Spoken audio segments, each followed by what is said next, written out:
What would you do if the government you swore to protect threatened your child 3 years ago? Dr. Claudia Portman was America's most elite Navy SEAL combat medic until one impossible choice in Iraq destroyed her career and branded her a traitor. She chose to save a dying child instead of pursuing a terrorist, and 53 innocent people paid the price in Paris, London, and Madrid. Now she's a single mother and trauma surgeon in Denver, building a quiet life with her 8-year-old daughter, Lily, far from classified missions and life or death decisions. But when a black ops team becomes trapped in Eastern Europe with a weaponized biological agent that could kill millions, there's only one person with the medical expertise and tactical skills to pull off the rescue. The same woman the Navy abandoned. The same woman who swore never to serve again. What starts as a rescue mission explodes into a deadly conspiracy when Claudia discovers the truth. This isn't terrorism, it's treason at the highest levels of the CIA. A rogue deputy director has been selling American biological weapons to foreign enemies, and she's willing to sacrifice entire cities to protect her secrets. Then Claudia receives a photograph that changes everything, her daughter Lily playing innocently in their yard and accompanied by a chilling message. Choices have consequences. Dr. Portman. Now Claudia faces the most impossible shot of her career, an 1,800-meter impossibility that will either save her country or cost her everything. Because this time the enemy isn't across enemy lines, it's within her own government. And they've made the fatal mistake of threatening her child. They called her Phoenix because she rose from the ashes of impossible situations. But can a disgraced hero find redemption when her daughter's life hangs in the balance? Will she choose personal safety or expose a conspiracy that reaches the highest levels of power? And when the final moment comes between vengeance and justice, what will Phoenix choose? This is the story of a mother, a warrior, and the impossible shot that proved honor still matters in a world of betrayal. If you love stories of military valor, impossible odds, and the courage to stand for truth no matter the cost, hit that like button and subscribe for more incredible military thrillers. This is a story you won't want to miss. They threatened my daughter. Navy SEAL mom's impossible shot against government conspiracy. The dust storm hit without warning, turning the Iraqi desert into a swirling hell of sand and chaos. Through the brown haze, Navy SEAL combat medic Claudia Portman could barely see the small village where her team had cornered Abu Hassan al-Masri, the terrorist coordinator responsible for coordinating attacks across Europe and North America. Her earpiece crackled with Commander Jack Morrison's voice. "Phoenix, we have visual on the target. He's running toward the eastern compound. Pursue and eliminate." But then Claudia heard something that made her freeze, a child's scream, high and terrified, cutting through the howling wind. She turned and saw the boy, maybe 5 years old, lying in the street outside a collapsed building. Blood pooled beneath his small body from a shrapnel wound to his abdomen. Without immediate surgical intervention, he would bleed out in minutes. "Phoenix, did you copy? Pursue the target now." Claudia looked at the eastern compound where al-Masri was escaping, then back at the dying child. Her medical training warred with her military orders. Every second she hesitated meant al-Masri got farther away and meant another child died in front of her. She made her choice. Dropping to her knees beside the boy, Claudia's hands moved with practiced precision, controlling the hemorrhaging while calling for emergency evacuation. The surgery she performed in that dusty street with bullets occasionally pinging off nearby walls saved the child's life. But it cost her everything else. Al-Masri escaped during the delay. 3 months later, terrorist attacks in Paris, London, and Madrid killed 53 innocent civilians, attacks al-Masri had coordinated during his freedom. The Navy court-martialed Claudia for disobeying direct orders and compromising mission objectives. While she avoided prison, her career was finished at age 28. 3 years later, she still saw that boy's face every time she closed her eyes. The fluorescent lights of Denver General Hospital cast their sterile glow across the trauma bay as Dr. Claudia Portman moved with the practiced precision of someone who had performed emergency surgery under enemy fire. The patient on her table was a 26-year-old gang member, 3 gunshot wounds to the torso that should have been fatal. But Claudia Portman didn't believe in should-have-beens. Her hands moved with fluid certainty, controlling the bleeding from a severed hepatic artery, while her surgical team responded to her calm commands. At 31 years old, she looked younger than her years, with shoulder-length auburn hair, pulled back in a surgical cap, and steel blue eyes that never left her work. But those eyes carried shadows that had nothing to do with the hospital's harsh lighting. "Vitals are dropping, doctor," called out Nurse Jennifer Martinez, her voice tight with controlled urgency. "He's not dying on my table," Claudia said quietly, her tone carrying the absolute authority of someone who had commanded life-or-death situations in places most Americans would never see. Her hands continued their precise work, each movement economical and purposeful. The surgery took 4 hours, but when Claudia finally stepped back from the operating table, the young man's heart rate had stabilized. Another life saved, another family that wouldn't receive the phone call she had once received about her own father, Lieutenant Commander David Portman, killed in action in Afghanistan when Claudia was 17 years old. As she scrubbed out in the adjacent washroom, Claudia caught her reflection in the mirror. The woman looking back at her was a civilian trauma surgeon, not the Navy SEAL combat medic she had been until 3 years ago. But the warrior remained just beneath the surface, visible in the way she still checked corners when entering rooms, and the tactical awareness that never completely shut off in the loaded Glock 19 she kept in her locker despite hospital regulations. 3 years of civilian life hadn't erased 8 years of classified operations. The muscle memory of combat remained embedded in her DNA, waiting for a trigger that Claudia prayed would never come. Her secure phone buzzed as she changed out of her surgical scrubs. The message was from an unknown number, but the content made her blood run cold. "Phoenix, lives depend on it. We need to talk. Ghost." Claudia stared at the screen for a long moment, her heart rate elevating for the first time since the surgery. Ghost was the call sign of Commander Jack Morrison, her former team leader, and the man who'd been forced to testify against her during the court-martial that ended her military career. If Jack was contacting her after 3 years of silence, something catastrophic was happening. She tried to delete the message without responding, but the phone immediately buzzed again. "Biological weapon, American City, 72 hours. You're the only one who can stop it." Before Claudia could process this second message, a third arrived, this time a photograph that made her entire world stop. Lily, her 8-year-old daughter, playing in the yard of their Colorado Springs home, captured from a distance with professional surveillance equipment. The timestamp showed the photo had been taken less than 2 hours ago. The message below the photo was simple and chilling. "Dr. Portman, choices have consequences. Answer the call." Claudia's hands shook as she realized someone had been watching her daughter. Someone knew where they lived. Someone was threatening Lily to force her cooperation.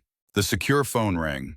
She recognized the encrypted number from her SEAL days, the line reserved for Joint Special Operations Command. Against every instinct telling her to let it go to voicemail, Claudia answered. "This is Claudia. Phoenix, thank God." Jack Morrison's voice carried exhaustion and something she had rarely heard from him, desperation. "I know you probably never want to hear from me again, and I know you just received a photograph of Lily. That wasn't authorized by me or anyone in JSOC, but we have a situation that requires your specific expertise, and I need you to understand that the threat to your daughter is real if you don't help us." Claudia felt ice water flood through her veins. "Jack, what the hell is happening? Who sent that photo of my daughter?" "I can't explain over the phone, but we have a black ops team trapped in Romania with a biological sample that could kill millions of Americans if it falls into the wrong hands. Someone in Washington wants that team eliminated along with the evidence they're carrying. And that same someone is using your daughter as leverage to ensure your compliance." The familiar tightness settled into Claudia's chest, the physiological response to operational stress that she hadn't felt since leaving the military. "What kind of biological agent?" "Weaponized hemorrhagic fever virus, genetically modified for rapid transmission and enhanced lethality. Our team intercepted it during a raid on what we believed was a terrorist cell, but they're trapped in hostile territory and taking casualties. The sample is contained for now, but if they're overrun, the terrorists will recover it and proceed with their planned attack on American soil." Claudia closed her eyes against the flood of memories Jack's voice triggered. 3 years ago, she had been the senior combat medic for SEAL Team 6, responsible for keeping America's most elite warriors alive during classified operations around the world. She had been exceptional at her job, earning the call sign Phoenix for her ability to save lives that others had written off as lost causes. But it had all ended in that Iraqi village when she chose to save a child instead of pursuing al-Masri. "Jack, what happened in Iraq?" "Claudia, I was wrong about Iraq." His voice carried a weight she had never heard before. "You made the right choice under impossible circumstances, and I should have supported you instead of following orders blindly. That boy you saved is alive and healthy because of you. But right now, we need the woman who could perform emergency thoracic surgery while taking enemy fire. We need Phoenix. Claudia heard something in Jack's tone that she had never detected during their years working together: vulnerability, possibly even guilt. During operations, he had been the epitome of calm professionalism, never displaying emotion, even during the most intense combat situations. If he was reaching out to her now, despite everything that had happened between them, the situation must be truly desperate. Where is this team located? Classified research facility in rural Romania. What was supposed to be a simple intelligence gathering operation turned into a nightmare when they discovered an active biological weapons laboratory. The team managed to secure a sample of the weaponized virus, but they were compromised during extraction and are now trapped in the facility's underground levels. Claudia felt herself being pulled back toward the world she had tried to leave behind. What exactly do you need me to do? We need you to infiltrate the facility and provide medical support for team extraction while securing the biological sample. You'd be working with Master Chief Anthony Rodriguez and Petty Officer First Class David Williams, both of whom you know from your SEAL days. Jack, I'm a civilian trauma surgeon now. I haven't conducted field operations in 3 years. Claudia, you're the only person alive with both the medical expertise to safely handle this biological agent and the operational experience to survive in hostile territory. Our standard military medical personnel don't have your background in unconventional warfare and CBRN defense. Claudia stared at her reflection in the break room window, seeing a civilian doctor in scrubs rather than the combat medic she used to be. But underneath the surface, she could feel Phoenix stirring. Then reality crashed back in Lily. Jack, I can't. I have a daughter. There was a pause on the other end of the line. I know about Lily. I've known since she was born, and I'm sorry someone is using her as leverage. But there are 4 men trapped in that facility, Claudia. One of them is Lieutenant Commander Michael Torres. You remember Torres from Kandahar province. Claudia closed her eyes. Torres had been her spotter during a mission where she had made a 1,650-meter shot to eliminate a Taliban commander who was coordinating an attack on a forward operating base. He had saved her life twice during operations in Afghanistan, carrying her to extraction after she had been wounded, providing medical care to a fallen SEAL. Torres has a family, too, Jack continued quietly. 2 daughters ages 6 and 9. His wife, Sarah, is 7 months pregnant with their 3rd child. If he dies in Romania, those girls lose their father. Claudia felt the weight of impossible choices settling over her again, just like a rock. Save one life at the potential cost of others. Choose between duty and personal safety. Decide who lives and who dies based on calculations that never felt adequate. How long do I have to decide? The team has maybe 36 hours before their position becomes completely untenable. If you're going to do this, you need to be at Peterson Air Force Base in 3 hours. Claudia thought about Lily asleep in her bedroom in their apartment in Colorado Springs. Thought about the promise she had made when her daughter was born, that she would always be there, that Lily would never experience the loss Claudia had felt when her own father died in combat. But she also thought about Torres and his family, about the 4 men trapped in a foreign country surrounded by enemies, carrying a biological weapon that could kill millions of Americans if it fell into the wrong hands. And she thought about that photograph of Lily taken by someone who knew exactly where to find her, exactly how to threaten her. I need to see my daughter first. I need to explain. Claudia, I understand. Take the time you need, but please, we're running out of options. She drove home through the Denver night, her mind racing through tactical calculations and medical protocols, while her heart ached with the knowledge of what she was about to do. The apartment was quiet when she entered, her mother Margaret asleep in the guest room, Lily tucked safely in her bed, surrounded by stuffed animals and drawings of families with smiling mothers who never left for dangerous missions. Claudia sat on the edge of Lily's bed, gently brushing auburn hair from her daughter's forehead. Lily stirred her gray eyes, so much like Claudia's father's eyes, blinking open in the darkness. Mommy, is it morning already? No, baby, it's still nighttime. I just wanted to see you. Lily sat up, her 8-year-old intuition immediately sensing something wrong. Are you going away again, like before? Claudia felt her heart break a little. Lily had been 5 years old during the Iraq operation, too young to understand why her mother had suddenly stopped coming home in uniform, why there had been lawyers and hearings, and finally a terrible day when Claudia had come home and told her that Mommy wasn't going to be a Navy doctor anymore. I need to go help some people who are in trouble, but I promise I'll come back. You promised before, Lily said quietly. And then you were gone for a long time, and when you came back, you were sad.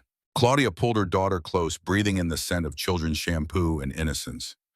Lily, sometimes grown-ups have to make really hard choices. Sometimes we have to help people even when it's scary or dangerous because that's what makes us who we are.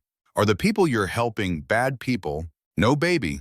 They're good people who are trying to keep other people safe. They're like the soldiers Grandpa was before he went to heaven. Lily was quiet for a moment, then hugged Claudia with fierce strength. Grandma says Grandpa was a hero. She says you're a hero too, even if you don't wear a uniform anymore. Claudia felt tears threatening, but held them back. Heroes are just people who try to do the right thing, even when it's really hard. Can you be brave while I'm gone? Can you help Grandma and be a good girl? I'll be brave like you, Mommy. They sat together in the darkness for another 10 minutes. Claudia memorizing the feeling of her daughter in her arms, the sound of her breathing, the trust in her voice. This was what mattered. This was worth any sacrifice. Finally, she tucked Lily back into bed and kissed her forehead. I love you more than anything in the world. Remember that, okay? I love you too, Mommy. Come back safe. Claudia found her mother awake in the kitchen, clearly having heard at least part of the conversation. You're going back, Margaret said. It wasn't a question. Just for a few days. 4 men are trapped overseas. One of them saved my life in Afghanistan. Margaret Portman had been a Navy wife for 23 years before becoming a Navy widow. She understood duty and sacrifice in ways that most people never would. But she also understood loss. Lily needs her mother, Claudia. I know, but Torres's daughters need their father. And someone sent me a photograph of Lily taken with professional surveillance equipment. Someone is threatening our daughter to force my cooperation. The only way to protect her is to end the threat at its source. Margaret was quiet for a long moment, then nodded. Your father would be proud of you. Even after everything that happened, you're still the woman he raised you to be. I'll keep Lily safe. You do what you need to do. 3 hours later, Claudia found herself at Peterson Air Force Base wearing combat gear she hadn't touched in 3 years and carrying medical equipment specifically designed for battlefield conditions. A C-17 Globemaster transport aircraft waited on the tarmac, its cargo ramp open and engines running. 2 operators stood near the aircraft, Master Chief Anthony Rodriguez and Petty Officer First Class David Williams, both of whom she recognized from her SEAL days. Phoenix, Rodriguez said, his weathered face breaking into a slight smile. Damn good to have you back in the game. Rodriguez was in his early 40s with the kind of face that had seen too much combat and too many funerals. His hands were scarred from years of handling weapons and explosives, and his eyes held the 1,000-yard stare of someone who had survived when others hadn't. Williams was younger, maybe 30, with a lean build and the nervous energy of someone who still believed in the mission. He checked his equipment with obsessive precision, each movement rehearsed and efficient. Claudia checked her medical kit and communication equipment with automatic precision. I'm not back in the game, Chief. I'm here to extract a team and then return to my daughter. But even as she spoke those words, Claudia felt the familiar rush of operational adrenaline that had defined her military career. She was Phoenix again, the combat medic who rose from impossible situations to save lives others had written off as lost causes. The mission briefing during the 8-hour flight revealed the true scope of the crisis. The Black Ops team had been conducting surveillance on a suspected terrorist cell operating from what appeared to be an abandoned industrial facility in rural Romania near the Moldovan border. Intelligence had suggested the cell was planning coordinated attacks on American targets in Europe, but the operation had uncovered something far more sinister: a fully operational biological weapons laboratory producing weaponized strains of hemorrhagic fever virus. The team had managed to secure a sample of the biological agent, along with research data documenting the weapon's development, but they had been discovered during extraction. Now they were trapped in the facility's underground levels, surrounded by hostile forces and unable to evacuate with the biological sample intact. What's the current status of the trapped team? Claudia asked, studying facility blueprints on her tactical tablet. Rodriguez consulted his secure communication device. 4 operators remaining, 2 wounded. They've been under siege for 26 hours, and ammunition supplies are running critically low. Team leader is Lieutenant Commander Michael Torres. Claudia nodded, remembering Torres as a solid operator with excellent tactical judgment. If he was trapped with his team, the situation was genuinely beyond conventional military extraction capabilities. What's our insertion plan? High altitude low opening, jump into a landing zone approximately 8 kilometers from the target facility, followed by overland approach using night vision and GPS guidance. We'll have satellite surveillance support and unmanned aerial vehicle overwatch, but once we're inside that facility, we're on our own. Claudia felt her analytical mind engage the mission planning process that had been dormant for 3 years. This was what she had been trained for: complex operations requiring specialized medical expertise under extreme combat conditions. As the C-17 approached Romanian airspace, Claudia's secure radio crackled with an encrypted message that made her blood run cold. "Phoenix, this is Blackbird." The voice belonged to Admiral Patricia Morrison, commanding officer for Naval Special Warfare Command and one of the highest-ranking women in the American military. "I need you to understand that this mission has complications you haven't been fully briefed on." "What kind of complications, Admiral?" "The biological sample your team is extracting contains research data that directly implicates a high-ranking American official in the development and funding of this weapon. Someone with significant influence wanted that team eliminated to prevent this information from reaching Washington." Claudia felt the mission becoming exponentially more complex. "Are you telling me this is a cover-up operation?" "I'm telling you that someone within the American government has been secretly funding biological weapons research through terrorist proxy organizations, and they've arranged for the evidence to be destroyed along with the team that discovered it. You're not just extracting operators and securing a biological weapon, you're preserving evidence of high treason." The C-17 reached the drop zone coordinates. Claudia began final preparations for the halo jump that would take her back into the world of classified operations and impossible choices. But this time the enemy wasn't just foreign terrorists. It was someone within her own government willing to sacrifice American soldiers to protect their criminal conspiracy. "Rodriguez-Williams," she said as they prepared to exit the aircraft into darkness above Romania, "this mission just became significantly more complicated than we were told." "How so, Doc?"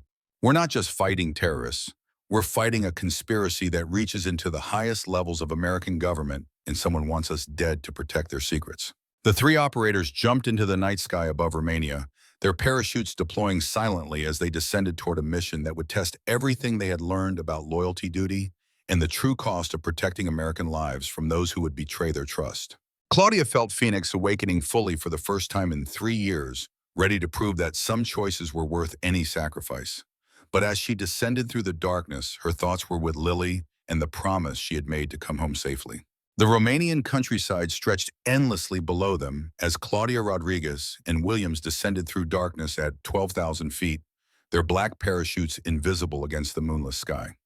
The landing zone was a small clearing, 8 kilometers from the target facility, chosen for concealment from both ground observation and aerial surveillance. The landing was textbook perfect, all three operators touching down within 50 meters of each other in the designated clearing. They quickly buried their parachutes and established communications with satellite overwatch before beginning overland movement toward the facility.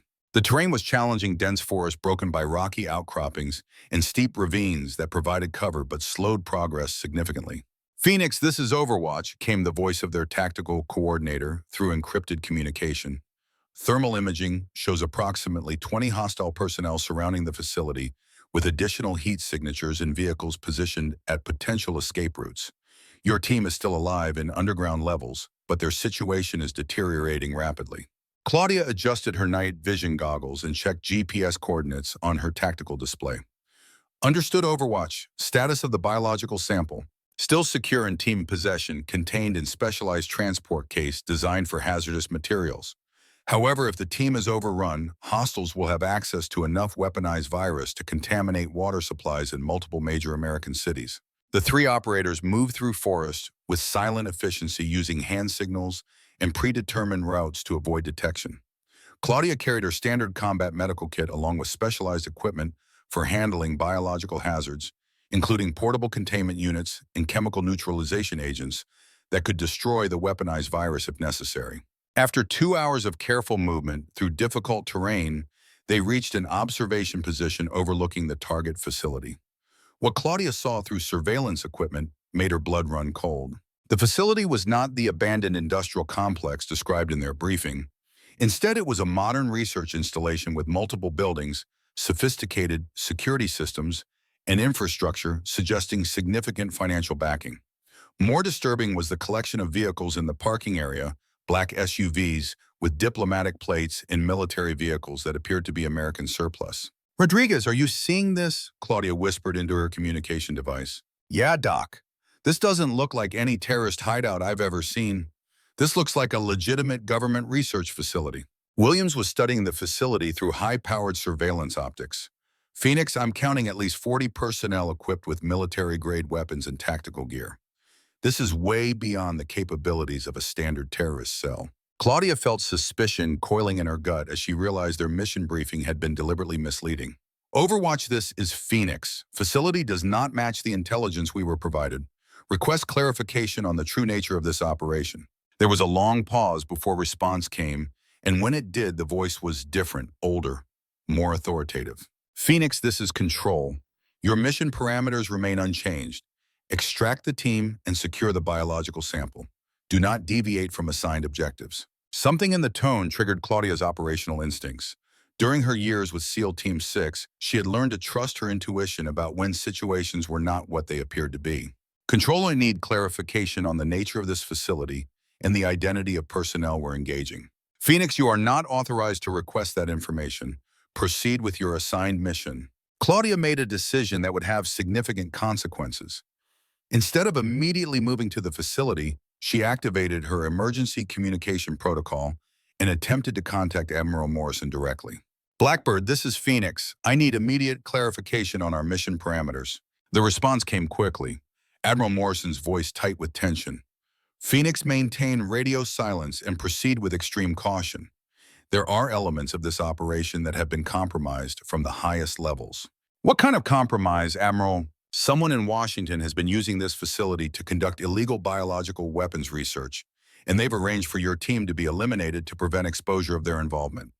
The personnel surrounding that facility aren't terrorists, they're private military contractors hired to clean up evidence. Claudia felt the revelation hit like a physical blow. Are you telling me we're walking into a deliberate trap? That's exactly what I'm telling you. Someone with access to classified intelligence has been feeding information to hostile forces, and they want your extraction team eliminated along with the original operators.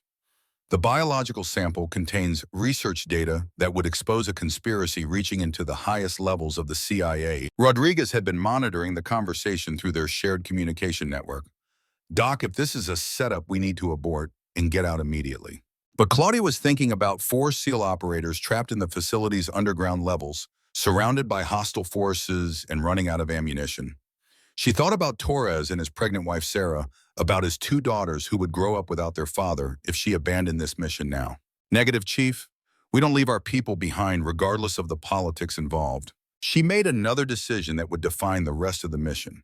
Instead of approaching the facility through the main entrance as planned, she would lead them through the underground drainage system that connected to the facility's lower levels. More dangerous and time-consuming, but it would allow them to reach the trapped team without fighting through 40 well-armed contractors. Rodriguez, Williams, we're changing approach. We're going underground. The drainage tunnel was exactly as unpleasant as Claudia expected, cramped, dark, filled with toxic water, requiring full protective gear. But it provided concealment and a direct route to the facility's basement levels where Torres and his team were trapped. After 40 minutes of crawling through the tunnels, they reached an access point opening into the facility's maintenance areas. Claudia's medical training proved invaluable as they navigated the facility's layout, her knowledge of building systems and emergency protocols helping them avoid security checkpoints and surveillance equipment. They reached the lower levels without detection and established contact with Torres and his remaining team members. Phoenix, thank God you're here, Torres whispered as they reached the abandoned laboratory where the SEAL team had barricaded themselves. We've got 2 men down and maybe 6 magazines of ammunition left between us. Torres looked older than Claudia remembered, his face lined with stress and exhaustion. But his eyes still held the same sharp intelligence that had made him an exceptional operator. Claudia immediately went to work on the wounded operators using her combat medical skills to stabilize their injuries while Rodriguez and Williams established defensive positions. The first wounded man had taken a rifle round through his left shoulder that had fractured his clavicle and caused significant blood loss. The second had multiple shrapnel wounds from a grenade that had detonated too close to their position. But as she worked on the wounded SEALs, Claudia discovered something that would change everything she understood about their mission. The biological sample they were supposed to extract wasn't a terrorist weapon at all. It was research data from an American biological weapons program operating in violation of international treaties. Torres, where did this sample come from? We found it in the main laboratory upstairs, along with documentation showing this entire facility has been funded through a CIA black budget program. Phoenix, this isn't a terrorist operation. It's an American biological weapons program hidden from congressional oversight. Claudia felt the weight of revelation as she realized the true scope of the conspiracy they were facing.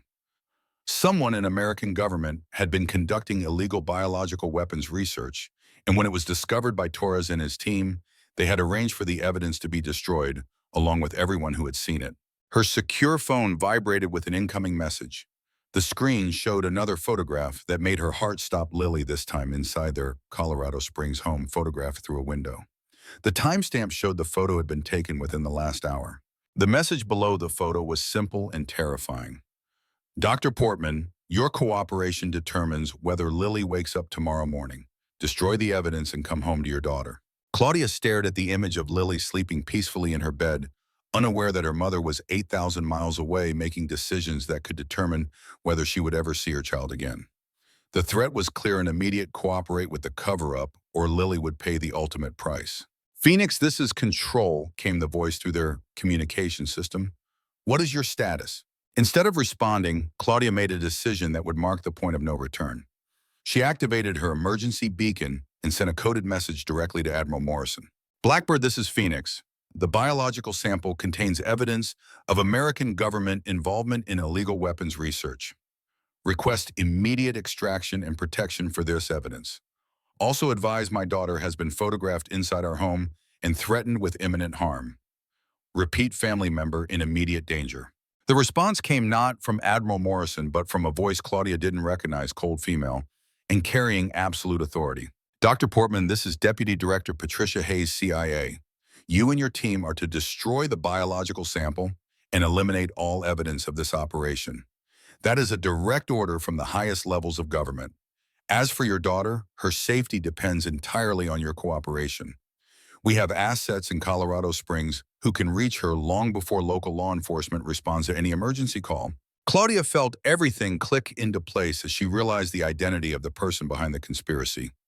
Deputy Director Hayes had been using CIA resources to fund illegal biological weapons research, and when it was discovered, she had arranged for the evidence to be destroyed and the witnesses eliminated. Now she was directly threatening Lily to ensure Claudia's compliance. Negative, Deputy Director. We don't destroy evidence of American war crimes. And if anything happens to my daughter, there won't be a place on earth you can hide. Dr. Portman, you will follow orders or you will be considered a hostile combatant and dealt with accordingly. Your daughter's safety is not a negotiation. You have 60 seconds to confirm compliance before I give the order to neutralize the threat in Colorado Springs. It was then that Claudia heard the sound confirming her worst fears. Heavy footsteps of armed personnel moving through the facility above them. Hayes hadn't just given orders to destroy evidence, she had sent additional forces to ensure that order was carried out permanently, with Lily's life hanging in the balance of Claudia's next decision. Rodriguez, Williams, Torres, we've got company coming. Multiple hostiles moving in our direction, and they've threatened to kill my daughter if I don't surrender the evidence we're carrying. The sound of automatic weapons fire echoed through the facility as Hayes's contractors began their final assault on the laboratory where Claudia and her team were positioned. But instead of panic, Claudia felt the calm focus that had made her Phoenix the combat medic who thrived under impossible conditions. She thought of Lily threatened by people who were supposed to protect American families. Thought of Torres and his pregnant wife, of Rodriguez and Williams, who had followed her into this nightmare of the 4 wounded SEALs, who had discovered truth that powerful people wanted buried. And she thought about her father, Lieutenant Commander David Portman, who had taught her to shoot as a child, who had died defending values he believed in, who had raised her to understand that some things were worth any sacrifice. Torres secured that biological sample and all research documentation. Rodriguez, Williams established fields of fire covering main approaches. We're going to fight our way out of this facility, protect the evidence, and then I'm going home to make sure my daughter is safe from these traitors. As the first enemy personnel appeared in the laboratory doorway, Claudia realized their mission had evolved far beyond a simple extraction operation. They were now fighting to preserve evidence that could expose one of the most serious intelligence conspiracies in American history and to protect an innocent 8-year-old girl threatened by those who would sacrifice anything to keep their secrets. The battle for the underground laboratory had begun, and Phoenix was ready to prove that some truths were worth any sacrifice to protect. But in the back of her mind, as Lily's face smiled from those photographs, and Claudia knew that this time the stakes were more personal than they had ever been before. She had to survive. She had to win. She had to get home to her daughter. Because heroes weren't just people who did the right thing when it was easy. They were people who protected the innocent even when it cost them everything. And Claudia Portman had made a promise to an 8-year-old girl that she intended to keep. The gunfire was immediate and intense as Hayes's contractors attempted to breach the laboratory where Claudia and her team had established their defensive position. The room provided excellent cover with heavy equipment and reinforced walls, but they were outnumbered at least 8-1 and running critically low on ammunition. "Williams, how many magazines do you have left?" Claudia called out while tending to one of Torres's wounded men. "3 mags, Doc. Maybe 4 minutes of sustained fire." Rodriguez was covering the main entrance with precise controlled bursts from his assault rifle. "Phoenix, we need an exit strategy. We can't hold this position indefinitely." Claudia's mind raced through tactical options while her hands continued the delicate work of removing shrapnel from the wounded SEAL's abdomen. Her medical training had taught her to compartmentalize stress to remain calm and focused even when lives hung in the balance. It was the same skill that now allowed her to develop an escape plan while under enemy fire. But the photographs of Lily kept flashing through her mind.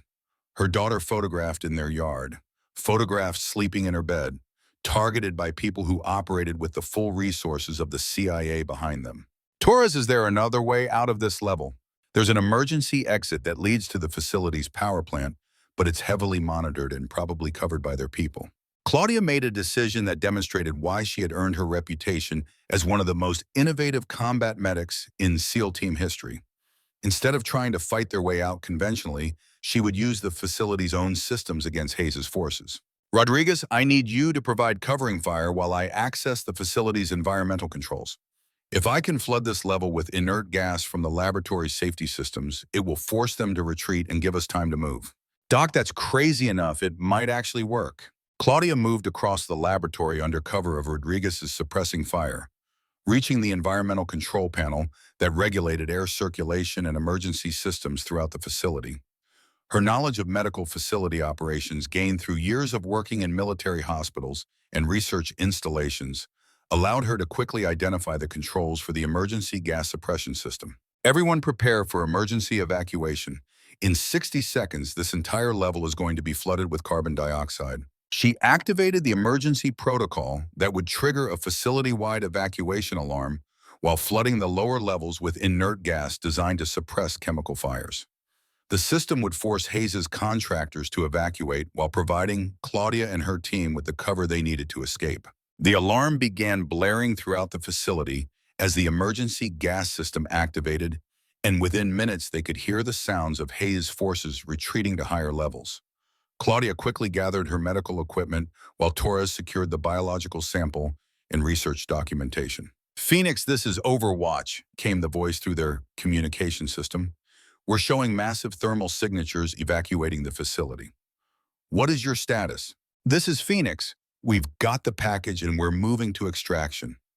Be advised this operation has been compromised at the highest levels of government. Also advised my family has been threatened by hostile elements within CIA. Request immediate federal protection for my mother and daughter in Colorado Springs." As they moved through the facility's lower levels toward the emergency exit, Claudia's secure communication device received an encrypted message that would reveal another piece of the conspiracy puzzle. "Phoenix, this is Admiral Morrison. I've just received intelligence that Deputy Director Hayes is personally en route to your location with a tactical team. She's not just covering up this operation, she's planning to eliminate all witnesses and claim you were killed by terrorists. Claudia, she knows about Lily. I've dispatched federal protection to your mother's house, but you need to understand Hayes has resources that go beyond normal CIA capabilities. She's been selling American bioweapons technology to foreign governments. This isn't just about covering up illegal research, it's about preventing exposure of active treason." Claudia felt cold fury settle over her, as she realized Hayes was coming to finish the job personally and that Lily remained in danger as long as Hayes was free to operate. Admiral, how long do we have? Approximately 30 minutes before her helicopter arrives. Phoenix Hayes has made millions selling American biological weapons technology to our enemies. She'll do anything to protect that income stream, including harming your daughter. The implications of Admiral Morrison's revelations settled over Claudia like ice water. Hayes hadn't just been conducting illegal research, she had been selling American biological weapons technology to foreign adversaries, making her guilty of the most serious form of treason imaginable. And she had threatened an 8-year-old child to protect that treason. Team, we've got 30 minutes to get clear of this facility before Hayes arrives with reinforcements. But first, I need to secure additional evidence of her involvement. Claudia led them back through the facility's main laboratory, where she used her medical knowledge to identify and photograph the research documentation that would prove Hayes' involvement in the illegal weapons program. The evidence was overwhelming financial records showing payments from foreign intelligence services, research protocols for weaponizing biological agents, and correspondence between Hayes and known international arms dealers. But what caught Claudia's attention was a separate file marked leverage assets that contained photographs and personal information on the families of military personnel who might pose a threat to the operation. Lily's photograph was there along with detailed information about her school, her daily routine, the security measures protecting her, and even the names of her friends and teachers. Claudia photographed every page with shaking hands, fury and fear warring inside her. Hayes had been planning to use Lily as leverage from the beginning, had been watching her daughter for weeks or months, studying her movements, preparing to hurt her if necessary to protect the conspiracy. There were other files too. Children of senators who had oversight responsibilities for intelligence operations, family members of military officers who might investigate unauthorized programs, even the grandchildren of retired admirals who still had influence in Washington. Hayes had been systematically gathering leverage against anyone who might threaten her operation. "Doc, we need to move," Rodriguez said quietly, seeing the expression on Claudia's face. "Whatever you just found, we'll deal with it, but we need to survive first." As they prepared to leave the facility through the emergency exit, Claudia's training kicked in one final time. She set explosive charges in the main laboratory that would destroy the biological weapons research while preserving the evidence they needed to expose Hayes' conspiracy. The charges were timed to detonate 10 minutes after they evacuated, giving them enough time to get clear, but not enough time for Hayes to disarm them. But before she could finish setting the charges, Claudia felt a sharp pain in her left side. Looking down, she saw blood spreading across her combat vest.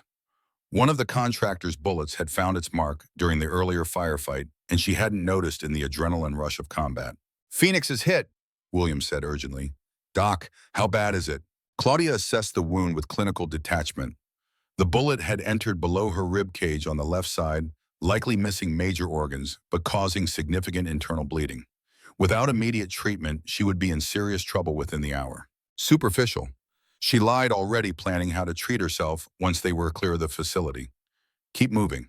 They exited the facility into the Romanian forest just as the first sounds of incoming helicopters became audible in the distance. Claudia had managed to extract her team and secure evidence of the most serious intelligence conspiracy in recent American history, but now they faced the challenge of surviving long enough to get that evidence to people who could act on it and to neutralize the threat to Lily. The blood loss was making her movements slower, her thinking less sharp. Rodriguez noticed. "Doc, you're not superficial. Let me look at that wound." "No time, Chief. Hayes is inbound and we need to reach extraction." "Phoenix, this is Blackbird." Admiral Morrison's voice came through their secure communication. "I've arranged for emergency extraction at coordinates I'm sending to your GPS. Move fast. Hayes has authorization to use lethal force and claim you were killed by hostile elements. Federal protection is with Lily now, but the threat remains active as long as Hayes is operational." As they moved through the forest toward their extraction point, Claudia realized that their mission had evolved into something far beyond what any of them had anticipated. They were no longer just SEAL operators conducting a classified mission. They were witnesses to treason, carrying evidence that could bring down one of the most senior officials in the American intelligence community. But more than that, Claudia was a mother whose child had been threatened by someone who should have been protecting American families. And that changed everything. The sound of Hayes' helicopters grew louder behind them as Phoenix and her team raced through the darkness toward an uncertain extraction, carrying secrets that could either restore their honor or get them all killed in the attempt. The Romanian forest erupted with the sound of helicopters as Deputy Director Patricia Hayes arrived with a tactical team that included some of the most dangerous private military contractors in the world. Claudia and her team had a 15-minute head start, but they were carrying 2 wounded men, and now Claudia herself was wounded, moving through terrain that favored pursuit helicopters equipped with thermal imaging systems. "Phoenix, this is Overwatch," came the voice through their emergency communication system. "I'm tracking 3 helicopters converging on your position with ground vehicles moving to cut off your escape routes. Your extraction point is still 8 kilometers away." Claudia checked on the wounded SEALs as they moved through the dense forest. Both men were stable but struggling with the physical demands of rapid movement through difficult terrain. Torres was carrying the biological sample and research documentation, while Rodriguez and Williams provided rear security against the pursuing forces. Her own wound was getting worse. The bullet had caused more damage than she initially assessed, and she was losing blood faster than she could afford. She would need to stop and perform emergency self-treatment soon, but they didn't have time. "How long before Hayes's people catch up to us?" Rodriguez asked, his voice tight with controlled tension. Claudia consulted her GPS and tactical display, fighting against the lightheadedness that came with blood loss. "At our current pace, maybe 20 minutes before they have us bracketed. We need to find a defensive position where we can make a stand." It was then that her tactical training provided the solution that would define the final phase of their mission. Instead of continuing to run from Hayes's superior forces, she would turn the pursuit into an ambush that would allow them to capture Hayes and her evidence of treason. But the decision was complicated by one terrible reality. As long as Hayes was alive and free, Lily remained in danger. Federal protection could only do so much against a deputy director of the CIA with unlimited resources and no moral boundaries. "Team, we're going to reverse this situation. Instead of running from Hayes, we're going to capture her." Torres looked at her with a mixture of respect and concern. "Doc, that's incredibly risky. Hayes has overwhelming tactical superiority. And you're wounded, you need medical attention. She also has to come to us if she wants to eliminate the evidence we're carrying. We're going to use that against her. And I'm going to end the threat to my daughter." Claudia led them to a position overlooking a narrow ravine that the pursuing forces would have to cross to reach their extraction point. It was a natural choke point that would force Hayes to commit her personnel in a predictable pattern, allowing Claudia's smaller force to maximize their tactical advantages. Rodriguez-Williams established Overwatch positions on both sides of the ravine. Torres set up the wounded in a concealed position with communications to coordinate our fire. "I'm going to position myself where Hayes will have to come to get the biological sample. But first she needed to deal with her wound." While the team established defensive positions, Claudia found a sheltered spot and performed emergency self-treatment. The bullet had to come out. Using local anesthetic from her medical kit and a surgical probe, she located and extracted the bullet, then packed the wound and administered antibiotics to prevent infection. The procedure took 15 minutes of excruciating precision, working on herself in conditions that would have been challenging even in a proper operating room. But when she finished, the bleeding was controlled and she had regained some of her mobility. As they established their defensive positions, Claudia's secure communication device received a direct call from Hayes herself. "Dr. Portman, this is Deputy Director Hayes. You and your team are surrounded by superior forces. Surrender the biological sample and research documentation, and I guarantee you'll be allowed to leave Romania alive. More importantly, your daughter Lily will remain safe." Claudia felt the familiar calm that descended over her during critical tactical situations, but underneath it was a current of cold fury that she had never experienced before. This woman had threatened her child. "Deputy Director, this is Dr. Claudia Portman, United States Navy. You are under citizen's arrest for treason, conspiracy, and threatening the family of military personnel." Hayes's laugh was cold and calculating.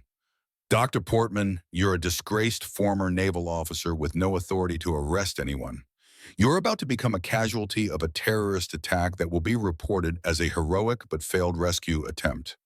As for Lily, her future depends entirely on your cooperation right now. Deputy Director, I have evidence of your involvement in illegal biological weapons research and your conspiracy to sell American military technology to foreign adversaries. That evidence is already being transmitted to Admiral Morrison and congressional oversight committees. And if you've harmed my daughter in any way, there is no place on earth you'll be able to hide from me. There was a long pause before Hayes responded, and when she did, her voice carried a dangerous edge that confirmed Claudia's assessment of the threat they were facing. Dr. Portman Lilly is currently safe with federal protection at your mother's home in Colorado Springs. But accidents happen to children all the time, even with protection. House fires, car accidents, tragic incidents that no one could have prevented. That evidence will die with you, and Lily's safety will be assured. Or you can force my hand and live with the consequences. The first of Hayes's helicopters appeared over the ravine just as Claudia had predicted, deploying tactical personnel who immediately began moving toward their defensive positions. But instead of a conventional assault, Hayes was using her tactical superiority to force Claudia into a position where she could personally confront her. "Phoenix, this is Blackbird." Admiral Morrison's voice came through the emergency communication channel. "I've been monitoring Hayes's communications. She's not just planning to eliminate your team, she's planning to use this incident to expand her biological weapons program by claiming it was a successful counterterrorism operation that recovered dangerous materials from foreign terrorists. And Claudia, the threats against Lily are real. Hayes has demonstrated a pattern of eliminating obstacles to her operations, including family members of personnel who threatened exposure." Claudia felt the weight of impossible choices settling over her again. She could surrender to protect Lily, allowing Hayes to continue selling American bioweapons to enemies and threatening other families. Or she could fight, risking everything, including her daughter's safety, to expose the truth. But then she thought about the kind of world Lily would inherit if people like Hayes were allowed to operate without accountability. Thought about the other children who would be threatened, the other families who would be destroyed if this conspiracy was allowed to continue. She thought about her father, Lieutenant Commander David Portman, who had died in Afghanistan protecting the values he believed in. Thought about the oath she had taken to defend America against all enemies, foreign and domestic. Admiral, is federal protection sufficient to keep Lily safe? Claudia, I've assigned my most trusted personnel to protect her. But you need to understand Hayes has resources we can't match indefinitely. The only way to truly protect Lily is to remove the threat permanently. Claudia made the decision that would define the rest of her life. Instead of waiting for Hayes to assault their position, she would go directly to her and force a confrontation that would expose the truth and end the threat to Lily once and for all. Team, maintain defensive positions. I'm going to end this personally. She moved through the forest toward Hayes's position, using her knowledge of the terrain and tactical situation to approach undetected. Her medical training had taught her to remain calm under extreme pressure, and her SEAL training had given her the skills necessary to survive in hostile environments. But this was different. This was about protecting her daughter, and that gave her a focus and determination that transcended any military operation. Hayes was positioned near her command helicopter, surrounded by 6 heavily armed contractors, and monitoring the tactical situation through sophisticated communication equipment. She was a tall woman in her mid-50s, with the kind of cold confidence that came from years of operating in the darkest corners of the intelligence world. "Deputy Director Hayes," Claudia called out as she emerged from the tree line with her weapons lowered but ready. "I'm here to place you under arrest for treason against the United States and for threatening my daughter." Hayes turned toward her with a slight smile that revealed both her intelligence and her complete lack of moral boundaries. "Dr. Claudia Portman, the disgraced Navy medic who chose to save enemy children instead of completing her mission. How appropriate that you should be here at the end of your story, making another impossible choice between duty and sentiment. The only story ending here is your conspiracy to betray American national security for personal profit. And the threat to Lily ends right now." Hayes signaled to her contractors to hold their positions while she approached Claudia directly. "Dr. Portman, you have no idea what you've stumbled into. The biological weapons research you discovered represents the next evolution in American military capability. I've been developing weapons that could end conflicts without the massive casualties of conventional warfare." Claudia felt the pieces clicking into place as she realized Hayes actually believed she was serving American interests through her treasonous activities. "Deputy Director, you've been selling those weapons to foreign governments and terrorist organizations. That's not national defense, that's treason motivated by profit. I've been conducting research that our government was too weak and politically correct to pursue officially. The buyers I've worked with have been carefully selected to ensure American strategic advantages are maintained. Every dollar I've made has been reinvested in developing capabilities that keep America safe. It was then that Claudia realized the true depth of Hayes' delusion and the danger she represented to American national security. Hayes wasn't just a traitor motivated by money. She was a fanatic who believed her illegal activities were patriotic service. Deputy Director, what about Lily? What American strategic advantage is served by threatening an 8-year-old child? Hayes' expression hardened, and for the first time, Claudia saw something vulnerable beneath the cold exterior. I had a son once, David. He was killed in a biological attack in Afghanistan 12 years ago, a weapon developed by enemies who had no moral constraints on their research. I've spent every day since then ensuring that America has the capabilities to respond in kind. Your daughter is leveraged to ensure your cooperation. You chose to save one enemy child in Iraq at the cost of American lives.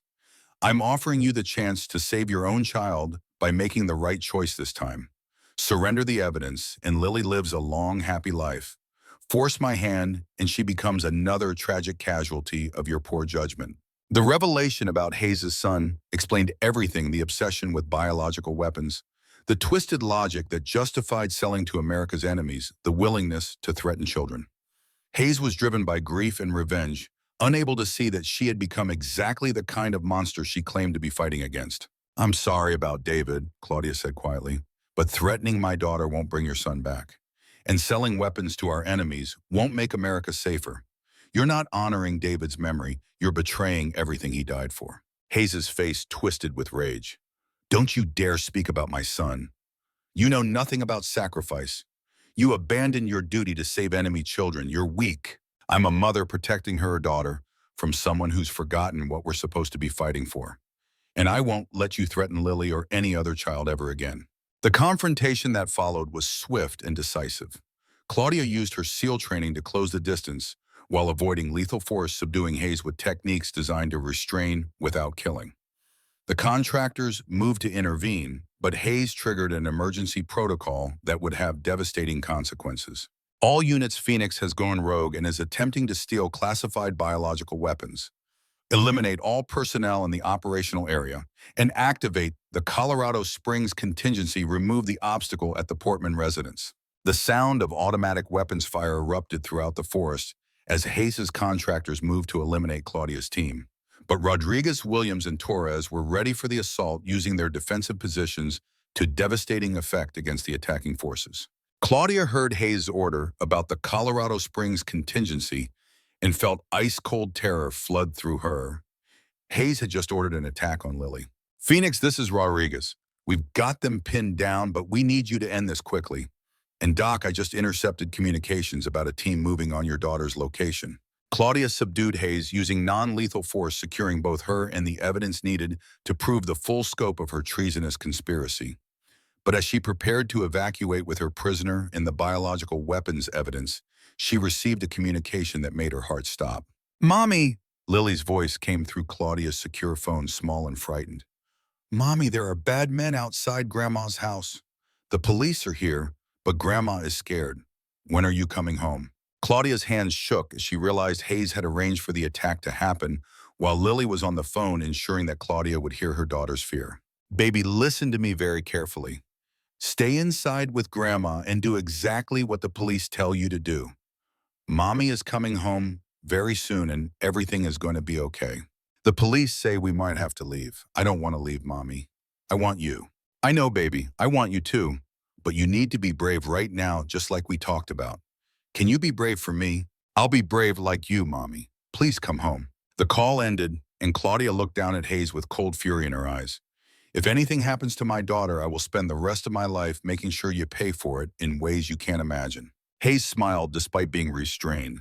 The Colorado Springs team has authorization to use whatever force is necessary to complete their objective. Your daughter's fate is already sealed unless you surrender that evidence right now. It was at that moment that Claudia received a communication that would provide critical relief. Phoenix, this is Ghost. Jack Morrison's voice came through her secure channel. I've been monitoring the situation from JSOC. The team moving on Lily's location is being intercepted by federal tactical units coordinated by Admiral Morrison. Lily is safe. Repeat, Lily is safe. The threat has been neutralized. Claudia felt relief flood through her, followed immediately by renewed determination. Hayes had failed to hurt Lily, but the attempt had proven that she would stop at nothing to protect her conspiracy. Hayes, you're going to survive this, and you're going to face justice for your crimes, including the attempted murder of my daughter. She activated her emergency communication system and transmitted all evidence of Hayes' conspiracy directly to Admiral Morrison congressional oversight committees and selected members of the media who specialized in national security reporting. This is Phoenix. I'm transmitting evidence of a biological weapons conspiracy involving senior government officials, including the attempted murder of military family members. The evidence is authentic and verifiable. But before she could complete the transmission, Claudia received one final communication that would reveal the conspiracy's true scope. Phoenix, this is Control. Deputy Director Hayes has been operating under direct authorization from elements within the Defense Department. Her biological weapons research was part of a black budget program designed to maintain American military superiority. What you've uncovered represents a conspiracy that reaches into the highest levels of military and intelligence leadership. Claudia felt the final revelation hit like a physical blow. Hayes hadn't been operating alone. She had support from senior military officials who believed that illegal bioweapons research was justified for national security. Control, are you telling me this research was officially sanctioned? I'm telling you that elements within the American government have been conducting biological weapons research in violation of international treaties, and Hayes was their operational coordinator. The program has the support of senior military leadership and certain congressional oversight committees. Do you really think you can expose something this significant without destroying your own life in the process? Hayes, still restrained, smiled triumphantly. Dr. Portman, you've uncovered a program that represents billions of dollars in research and development. The people backing this operation will never let you destroy it, and they have the power to make Lily's life very difficult for years to come, even if I'm in prison. Claudia looked at the evidence she had gathered at Hayes restrained before her, at the biological weapon sample that represented both a threat and proof of massive government corruption. She thought about Lily safe for now, but potentially threatened for years to come if the conspiracy was allowed to continue. She thought about her father and the values he had died defending, thought about the oath she had taken to protect America from all enemies, foreign and domestic, thought about the kind of country she wanted Lily to inherit. The extraction helicopter arrived, its rotors cutting through the Romanian night. Claudia supervised the loading of Hayes and the evidence aboard, knowing that the real battle was just beginning. Because exposing this conspiracy wouldn't just require courage in a foreign forest, it would require the strength to stand against her own government and defend the truth no matter what it cost. Phoenix was about to rise from the ashes one final time, but this time she wasn't just fighting for her own redemption, she was fighting for her daughter's future and the soul of American democracy itself. The extraction helicopter hovered above the Romanian forest, its spotlight cutting through the darkness as Claudia supervised the loading of Hayes and the biological weapons evidence. Torres and his wounded team were already aboard along with Rodriguez and Williams, who maintained security positions covering the clearing. But as Claudia prepared to board, her tactical instincts screamed a warning. The extraction was proceeding too smoothly. Hayes was too calm, too confident, despite being captured and facing treason charges. Phoenix, this is Overwatch. We're detecting a fourth helicopter inbound to your location. Signature doesn't match any friendly assets. ETA 90 seconds. Claudia's blood ran cold. Identify the aircraft. Black Hawk helicopter, no transponder equipped with heavy weapons. Phoenix, that's an attack configuration. Someone is sending a gunship to eliminate all witnesses. Hayes smiled from her restraints. Dr. Portman, did you really think I would come to Romania without a contingency plan? That helicopter has orders to destroy your extraction aircraft and eliminate all personnel. The evidence dies here along with everyone who's seen it. Claudia's mind raced through calculations. The attack helicopter would arrive in 90 seconds. Their extraction bird was a transport configuration lightly armed and not designed for air-to-air combat. If the gunship got within weapons range, they would all die, including the evidence needed to expose Hayes' conspiracy. More importantly, Lily would grow up without a mother. Get that bird airborne now, Claudia ordered. Everyone aboard except Rodriguez, I need a spotter. Doc, what are you planning? Rodriguez asked, already understanding from her tone that she had identified a solution. Give me your M110 sniper rifle. I'm going to disable that gunship before it can engage our extraction. Torres, already aboard the helicopter, shouted over the rotor noise. Phoenix, that's impossible. A helicopter in flight is a moving target, and you'll only have one shot before it opens fire. I made a 1650-meter shot in Afghanistan. I can make this one. Rodriguez handed over his M110 semi-automatic sniper rifle, a weapon Claudia had trained with extensively during her SEAL career, but had never used in actual combat. The rifle was accurate to roughly 800 meters against stationary targets, but what she was about to attempt had never been part of her formal training. Doc, even if you hit the helicopter, you can't guarantee a kill shot. The armor will deflect most rounds. Claudia was already setting up a prone position on a small rise overlooking the valley, or calculating angles and trajectories with the precision her father had taught her during childhood hunting trips in Colorado. A memory flashed through her mind. She was 12 years old, lying in the snow beside her father on a Wyoming mountainside. "Breathe steady, Claudia," Lieutenant Commander David Portman had said, his voice calm and patient. "The shot is just physics and patience. Calculate the distance, account for wind, and trust your training." "But Dad, it's so far away. What if I miss?" "Then you learn from the miss and try again." "But you won't miss. You're my daughter, and Portmans don't miss when it matters." She had made that shot, dropping a trophy elk at nearly 600 yards. Her father had been so proud. "I'm not aiming for the armor," Claudia said, pushing the memory aside and focusing on the present. "I'm aiming for the tail rotor. Small target, but if I hit it, the helicopter loses directional control and has to abort." "That's an 1,800-meter shot against a moving target in darkness," Rodriguez said quietly. "No one's ever made that shot in combat conditions." Claudia thought about Lily, safe in Colorado Springs, but still living in a world where people like Hayes could threaten children to protect their secrets. Thought about her father, who had made impossible shots during his Ranger career because someone's life depended on it. Thought about every patient she had saved against impossible odds, every surgery she had performed when others said it couldn't be done. "Phoenix always rises from impossible situations," she said, her voice calm despite the adrenaline flooding her system. "This is just one more." The attack helicopter appeared as a dark shape against the night sky, running without lights and using thermal imaging to track their position. Claudia could see the weapons pods mounted on its sides, could calculate the exact moment when it would come into firing range and eliminate everyone she was trying to protect. Rodriguez lay beside her in the spotter position, using his rangefinder and thermal optics to feed her information. 1,800 meters in closing. Target is moving at approximately 140 knots, course 270 degrees. Wind is gusting from the northeast at 12 knots. Claudia made minute adjustments to her scope, accounting for the distance, the target's speed, and direction. The wind that would push her bullet off course during its 3.2-second flight time. She was attempting a shot that existed in the realm of theoretical possibility, but had never been successfully executed in combat. Her breathing slowed to the controlled rhythm her father had taught her. In-out steady pressure on the trigger during the natural pause between breaths. The world narrowed to the reticle in her scope, the distant shape of the attack helicopter, and the calculations running through her mind. At this distance, the bullet would drop 11.3 meters due to gravity. The 12-knot crosswind would drift at 0.7 meters to the left. The target was moving at 140 knots, covering roughly 72 meters per second. She needed to lead the target by approximately 230 meters to account for the bullet's flight time. The tail rotor was approximately 1 meter in diameter. At 1,800 meters, that represented an angular size of less than 1 milliradian. The margin for error was essentially zero. 1,700 meters. "Phoenix, if you're going to take the shot, it needs to be now. Once they get within weapons range." "I know." Claudia's finger rested on the trigger, applying gradual pressure. She thought about every impossible choice she had made in her life. Choosing to become a SEAL medic when everyone said women couldn't handle the physical demands. Choosing to save that Iraqi child when it ended her military career.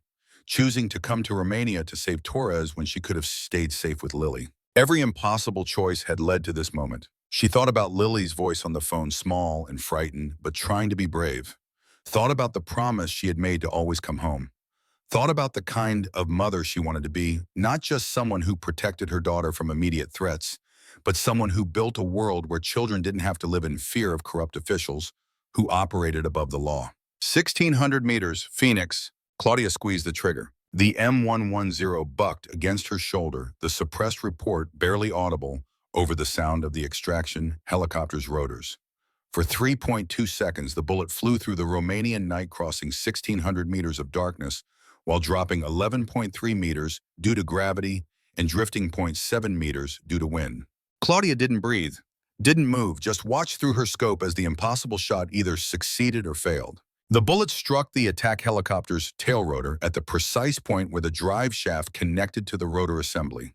The impact was small, barely visible, but the consequences were catastrophic. The tail rotor shattered, sending fragments of metal spinning into the darkness. The helicopter immediately began to spin uncontrollably, its pilot fighting to maintain any kind of stable flight. "Holy Mother of God," Rodriguez whispered. "Doc, you actually hit it. That's the longest confirmed combat shot I've ever witnessed." The attack helicopter managed to limp away from their position, its pilot executing an emergency landing 3 kilometers distant rather than risking a complete loss of control. The immediate threat was neutralized, but Claudia knew the implications went far beyond this single engagement. She had just made a shot that would be studied in sniper schools for decades. A shot that proved women could compete at the highest levels of military precision marksmanship. A shot that would force people to reconsider everything they thought they knew about what was possible. But more importantly, she had protected her team, preserved the evidence needed to expose Hayes' conspiracy, and ensured that she would make it home to Lily. "Phoenix, this is Blackbird." Admiral Morrison's voice carried a mixture of awe and concern. "I've been monitoring the situation. That shot you just made is going to generate a lot of attention. Are you prepared for what comes next?" Claudia secured her rifle and moved toward the extraction helicopter, where Hayes sat restrained, no longer smiling. "Admiral, I'm prepared to do whatever is necessary to protect my daughter and expose this conspiracy. If that means becoming famous for an impossible shot, so be it." They boarded the helicopter and lifted off into the Romanian night, leaving behind the facility where Hayes' illegal research had been conducted. But as they flew toward friendly territory, an eventual return to the United States, Claudia received one final communication that would reveal the true scale of the battle ahead. "Phoenix, this is Control. You need to understand what you're about to face. The program Deputy Director Hayes was running has support from senior officials in the Defense Department, the CBSOing, and certain members of congressional oversight committees. These people have spent billions of dollars developing illegal bioweapons capabilities, and they're not going to let one SEAL medic and a fancy rifle shot destroy their investment." Claudia looked at the biological weapons sample at the documented evidence of treason and conspiracy at Hayes, who represented just one part of a much larger network of corruption. "Control, are you telling me that prosecuting Hayes won't end this?" "I'm telling you that Hayes is the operational coordinator, but she answers to people with far more power and influence. When you expose this conspiracy, you're going to face opposition from some of the most powerful figures in American government. They'll try to discredit you, threaten you, potentially even harm your daughter to silence you." Claudia thought about Lily, about the promise she had made to always protect her. But she also thought about all the other children who would grow up in a world where government officials could conduct illegal weapons research, sell American military secrets to enemies, and threaten anyone who tried to expose their crimes. "Then I guess I'll need to be more stubborn than they are." The flight back to American territory took 18 hours with multiple refueling stops and increasingly urgent communications from officials trying to convince Claudia to surrender the evidence and accept a classified settlement. But she refused every offer, every threat, every attempt at persuasion. Because she had made it a promise to an 8-year-old girl, and because she understood that the only way to truly protect Lily was to build a world where corrupt officials couldn't operate with impunity. 3 days after returning to the United States, Claudia stood in her apartment in Colorado Springs, holding Lily while her daughter slept peacefully in her arms. The federal protection remained in place, but the immediate threat had passed. Hayes was in custody, the evidence was secure, and the machinery of justice was slowly beginning to turn. But Claudia knew the real battle was just beginning. Congressional hearings were being scheduled, media outlets were requesting interviews, and powerful people were mobilizing to prevent exposure of the full scope of the conspiracy. Her secure phone rang with a call from Jack Morrison. "Claudia, I wanted to check on you before the congressional testimony tomorrow. Are you ready for what's coming?" "Jack, I made an 1,800-meter shot against a moving helicopter in combat conditions. I think I can handle some politicians asking uncomfortable questions." "It's not the questions I'm worried about. It's the aftermath. The people backing Hayes' program are going to come after you with everything they have. Your career, your reputation, your fitness as a mother, nothing will be off limits." Claudia looked at Lily sleeping peacefully, unaware of the storm that was about to break over their lives. "Then they're going to discover that threatening my daughter was the worst tactical decision they could have made. because now I'm not just fighting for justice, I'm fighting for her future, and I will not lose. The next morning, Claudia appeared before a joint congressional committee investigating the illegal bioweapons program. The hearing room was packed with members of Congress, military officials, intelligence personnel, and media representatives. Hayes sat at a separate table with her attorneys, still confident that her connections would protect her from serious consequences. The committee chairman, Senator Robert Harrison, called the hearing to order and asked Claudia to provide her account of the events in Romania. Claudia spent 4 hours detailing everything she had discovered: the illegal research program, the sales to foreign governments, the threats against her daughter, and Hayes' attempt to eliminate all witnesses. She presented the documented evidence methodically and precisely, leaving no room for doubt about the scope of the conspiracy. When she finished, Senator Harrison looked around the chamber and spoke with unusual gravity. Dr. Portman, you've presented evidence of what appears to be one of the most serious intelligence failures and ethical breaches in recent American history. But I need to ask you a difficult question. You made a choice in Iraq 3 years ago that ended your military career, choosing to save an enemy child instead of pursuing a terrorist target. Then you made another choice in Romania, risking your life and your daughter's safety to expose this conspiracy instead of accepting offered settlements. Why do you keep making these impossible choices that cost you so much? Claudia thought about her father, about Lily, about every patient she had ever saved and every promise she had ever made. She thought about the photograph Hayes had sent of Lily playing innocently in their yard, but unaware that she was being used as leverage by people who should have been protecting her. Senator, I keep making these choices because I want my daughter to grow up in an America that lives up to its ideals, not just its rhetoric. I want her to live in a country where government officials are accountable to the law, where children aren't threatened to protect corrupt secrets, where the uniform I wore actually means something beyond political convenience. She paused, meeting the eyes of the committee members one by one. My father was Lieutenant Commander David Portman, killed in action in Afghanistan, protecting the values he believed this country stood for. He taught me that honor isn't about following orders blindly, it's about having the courage to do what's right, even when it costs you everything. In Iraq, I chose to save a child's life because that's what American military personnel are supposed to do. We protect the innocent even when they're technically our enemies. That choice cost me my career, but it saved a boy who is now healthy and attending school and contributing to his community. In Romania, I chose to expose this conspiracy because I couldn't stand the thought of Lily growing up in a world where corrupt officials could threaten children with impunity. That choice nearly cost me my life, but it preserved evidence that could prevent this kind of corruption from continuing. Claudia's voice carried absolute conviction as she delivered her final statement. These aren't impossible choices, Senator. They're the only choices consistent with the oath that I took to defend America against all enemies, foreign and domestic. And they're the only choices I can live with when I look my daughter in the eye and try to explain what honor means. The hearing room was silent for a long moment. Then Senator Harrison spoke again, his voice thick with emotion. Dr. Portman, I think I speak for this entire committee when I say that the American people owe you a profound debt of gratitude. You've demonstrated a level of courage and moral clarity that should serve as an example to all of us in government service. But before Claudia could respond, one of the other committee members, Senator Patricia Williamson, known for her close ties to intelligence agencies, interrupted with a sharper tone.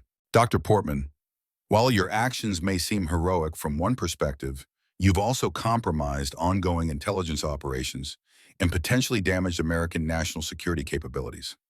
The bioweapons research program Deputy Director Hayes was coordinating, regardless of its legal status, was providing America with strategic advantages against adversaries who don't constrain themselves with international treaties. By exposing this program, haven't you actually made America less safe? Claudia had been expecting this line of attack. Senator Williamson, with respect, I fundamentally disagree with the premise of your question. A bioweapons program that violates international law, sells American military technology to foreign adversaries, and threatens the children of military personnel doesn't make America safer. It makes America exactly the kind of country we've spent decades fighting against. The strategic advantage of having illegal bioweapons is meaningless if we lose the moral authority that makes American power legitimate in the eyes of the world. And it's certainly meaningless if we're willing to threaten 8-year-old children to protect our secrets. Senator Williamson pressed harder. But Deputy Director Hayes has testified that the threats against your daughter were unauthorized actions by rogue elements, not part of any official policy. Are you certain you're not exaggerating the danger to justify your own actions? Claudia felt cold fury wash over her. She reached into her folder and pulled out the photograph Hayes had sent Lily, sleeping in her bed with detailed intelligence about her daily routine and security vulnerabilities written on the back. Senator, this photograph was taken inside my home by Deputy Director Hayes' surveillance team and sent to me while I was in Romania with detailed information about my daughter's schedule and vulnerabilities. The message accompanying it explicitly stated that Lily's safety depended on my cooperation with the cover-up. Are you suggesting I imagined that threat? The photograph was passed among the committee members, and Claudia could see several of them reacting with visible disgust. Senator Harrison cleared his throat. Senator Williamson, I think we can all agree that threatening military family members crosses a line that no national security justification can excuse. Dr. Portman, please continue with your testimony. Claudia spent the next 2 hours answering increasingly technical questions about the biological weapons program, the evidence she had gathered, and the network of officials who had supported Hayes' operations. With each answer, she could see the committee members' expressions growing more troubled as they realized the true scope of the conspiracy. Finally, near the end of the hearing, Lieutenant Commander Michael Torres was called to testify. He approached the witness table in full-dress uniform, his pregnant wife Sarah sitting in the gallery with their 2 daughters. Commander Torres, Senator Harrison said, you were one of the operators trapped in Romania. Can you tell us about Dr. Portman's actions during the extraction operation? Torres glanced at Claudia, then spoke with the clear authority of someone who had spent 20 years in special operations. Senator, Dr. Portman saved my life and the lives of my entire team.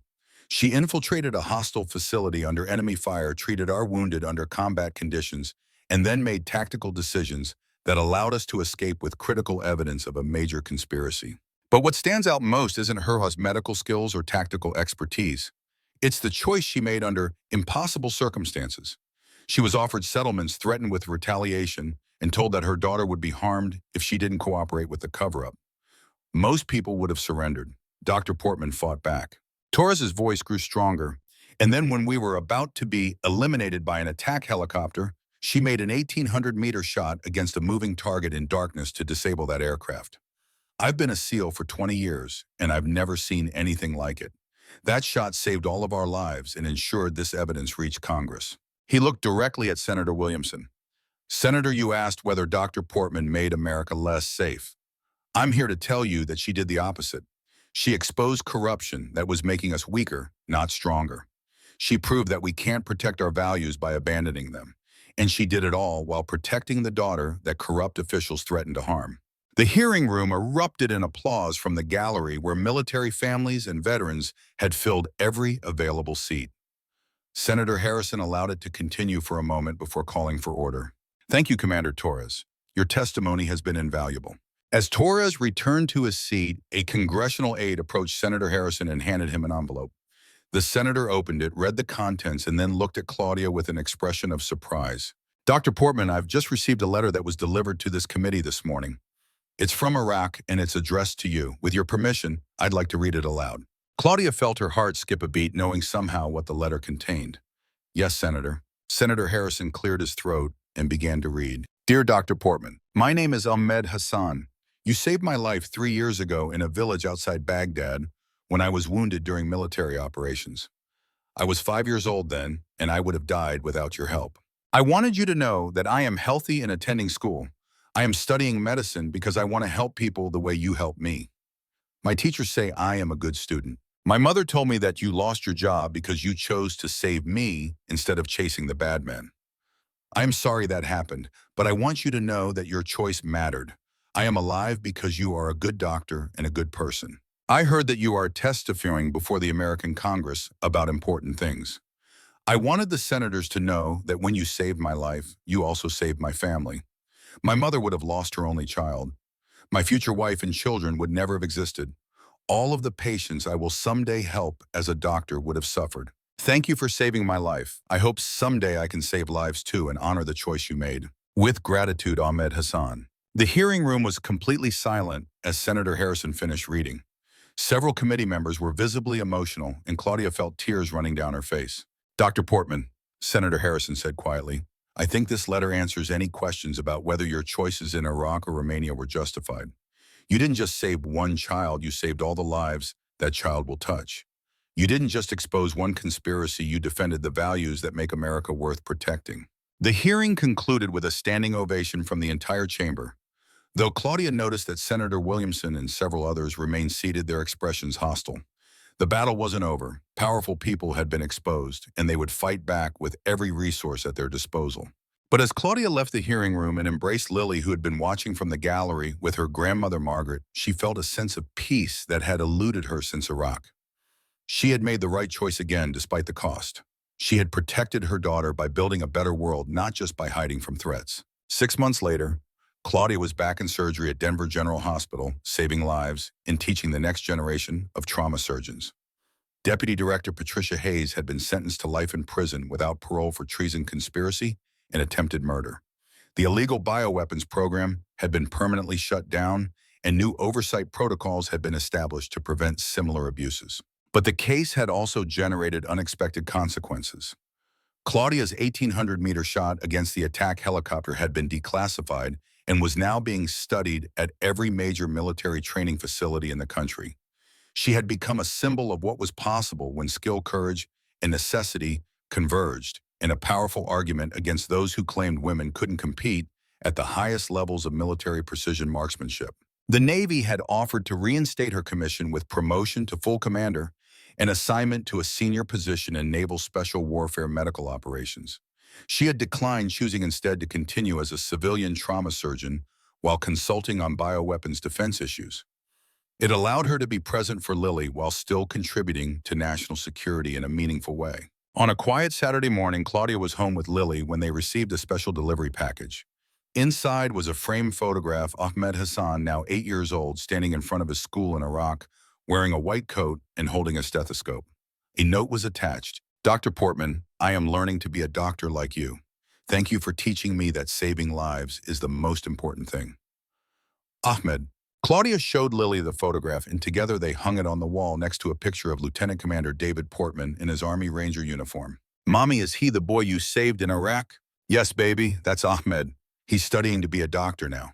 Lily looked at the photographs, her grandfather who had died defending American values, the Iraqi boy whose life her mother had saved, and finally at Claudia herself. "The other kids at school say you're a hero because you caught the bad lady who was selling weapons.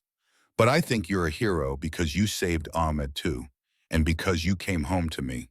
Claudia pulled her daughter close, thinking about impossible choices and the price of honor. "Lily, do you know what I learned from all of this?" "What, Mommy?" "That heroes aren't people who never make mistakes or never feel scared. Heroes are people who do the right thing even when it's really hard, even when it costs them everything they have. And sometimes the impossible choice turns out to be the only choice that lets you sleep at night." Lily thought about this seriously. "Like when you made the really long shot to stop the bad helicopter." Claudia smiled. "Exactly like that. Everyone said it was impossible, but I had to try because people I cared about were depending on me. And it turned out that impossible just meant nobody had done it yet." "Can you teach me to shoot like that?" "Maybe when you're older. For now, I need you to focus on school and being a kid.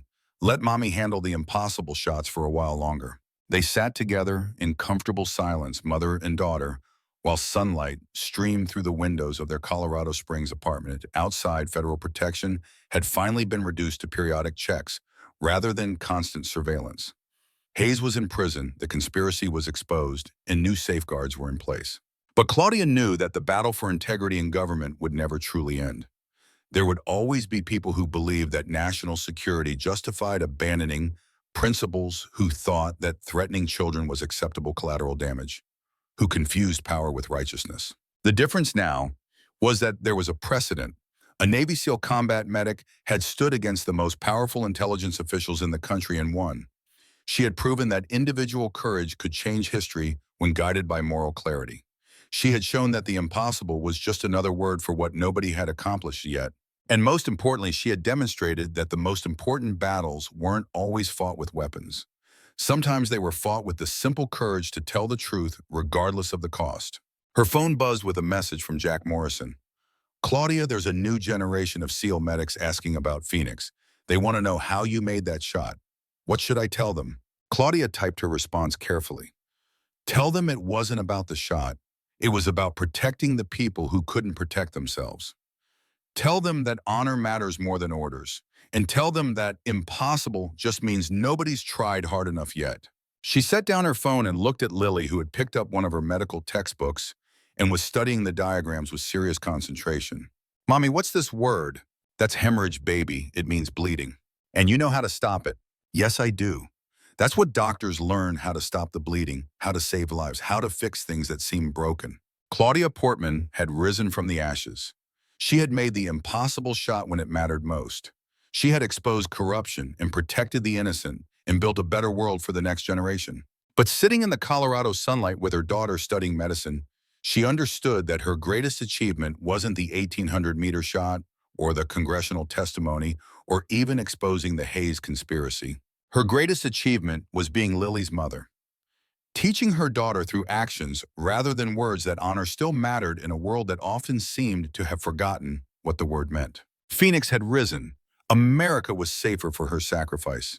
And an 8-year-old girl in Colorado Springs was learning that heroes were just ordinary people who refused to accept that some things were impossible. In Iraga, Ahmed Hassan practiced with his stethoscope, working toward the day when he could save lives the way a brave American doctor had once saved his. Some choices, Claudia understood now, were never really impossible. They just required more courage than most people possessed. And that was okay, because the world only needed a few people willing to make those choices to keep hope alive for everyone else. She was Phoenix. She had risen from the ashes, and she had made the impossible shot when it mattered most. But more importantly, she was Lily's mother, and that was the identity that mattered most of all.